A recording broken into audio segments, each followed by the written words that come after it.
So the episode started with Cersei Lannister looking at the Sept of Baelor where she is expected for the trial, but her clothing tells on the contrary she is clearly not dressed for the trial. She is dressed in a cool military gown to rule on the Seven Kingdoms.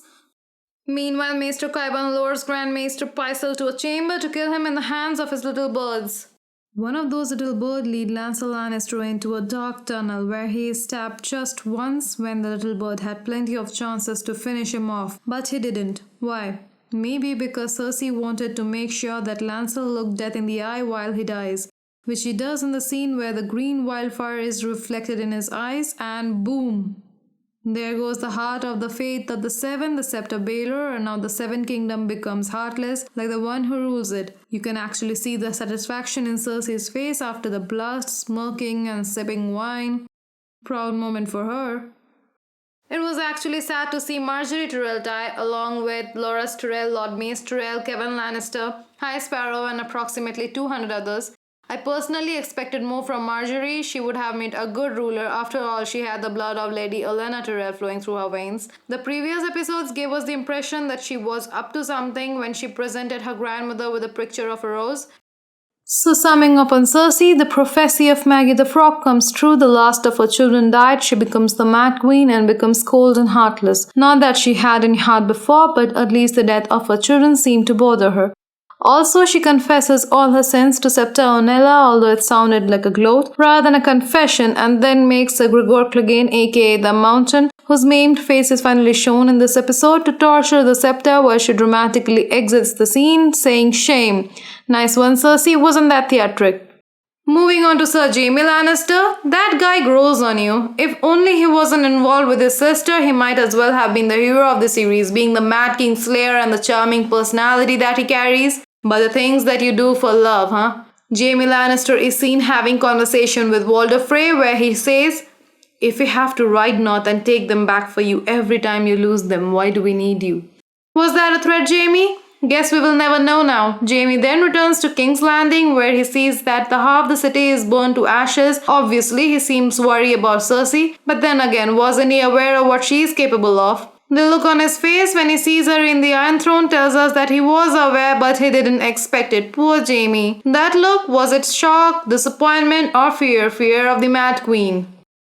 Samwell Tarly finally reaches the Old Town. The first look of the Citadel was as mesmerizing for us as it was for Sammy. We are rooting for him to become a Maester. Who knows, he might even become a Grand Maester one day. Also, white ravens could be seen everywhere, so winter is here, my friends. When Sansa gives this news to Jon, they smile. They were home now, so they are ready for the winter. We also hope that Sansa is not brainwashed by Littlefinger after the little chat they had and the look she gave him at the end of the scene. Jon Snow makes Melisandre to ride south because of murdering a child. What else he could do? He was indebted to her for saving his life, so he couldn't take hers. Also, everyone acknowledges Jon Snow as the king in the north thanks to the badass Lady Mormont. On the other side, Daenerys dumps Tyrion Naharis. That's what happens to guys who get clingy. She makes Tyrion the hand of the queen. Quite an emotional look on Tyrion's face. His own family never trusted him to be the hand of the king. While the daring Lady Olenna Tyrell is determined on avenging her son and grandchildren's death, so a Targaryen Greyjoy Tyrell Martell alliance is on the way, guys.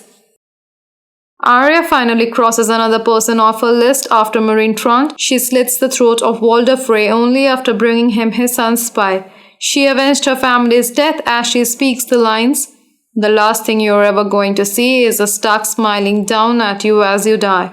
Damn, I hope all the enemies of Stark get to hear those words before they die. She kills Frey the same manner her mother was killed, and that's the way you take your revenge. A girl is not a no one, a girl is Arya Stark. Peter Baelish is trying his best to woo Sansa. That man definitely gives me creeps. If not mother, then the daughter. Only this time, hopefully Sansa knows better than to trust him once again. Didn't Uncle Benjen look just like Ned Stark from behind? It breaks my heart that the only guardian to the Stark cannot cross the wall and be with them and protect them.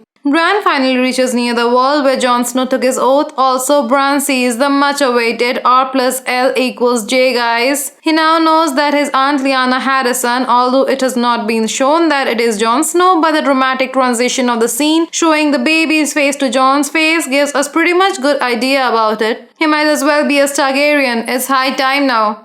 And finally, the perfect ending to the perfect episode. Daenerys has finally set up for Westeros. After all this time, she is finally going back to her homeland to win it back and rule on the Seven Kingdoms, to take back what was hers. So in the conclusion, the episode was very well directed by director Miguel Sapochnik, combined with the perfect music, perfect screenplay, mind-blowing acting by the cast. All in all, everything combined together gave this season the justified perfect ending. Thank you for watching, guys, and if you liked our video, then please subscribe and hit the like button for many more of these videos. See you in the next one.